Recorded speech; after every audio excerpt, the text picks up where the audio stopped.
сәлем достар, бұл өнер арнасы. Жақында журналист асхат садырбайдың екінші әйелі айғаным болатқызы бұрынғы күйеуіне көрген қорлықтары туралы ашық айтты. Ол некеде болған кезде тұрмыстық зорлық-зомбылыққа ұшырағанын мәлімдеді. Айғанымның айтуынша Асхат Садырбай оны бірнеше рет ұрып-соғып, психологиялық қысым көрсеткен көрінеді. Сонымен қатар ол үйге бейнебақылау камерасын орнатып, әйелінің әр қадамын бақылап отырғанын айтты.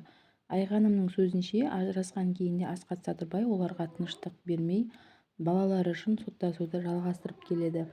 Өз кезегінде Асхат Садырбай бұл айыптауларды жоққа шығарып, олардың 5 жыл бұрын ажырасқанын және қазіргі уақытта баласына көмектесіп, онымен кездесіп тұратынын мәлімдеді. Ол бұл ақпараттардың шындыққа жанаспайтынын айтып, заңгерлерге жүгінгенін хабарлады. Айғаным Болатқызының айтуынша, ажырасқаннан кейін де сот процесі жалғасып, ол баласын өзінде қалдыру үшін күресіп жүр.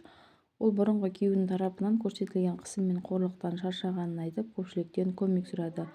Бұл жағдай қоғамда үлкен резонанс тудырып, тұрмыстық зорлық-зомбылық мәселесіне назар аударуға себеп болды.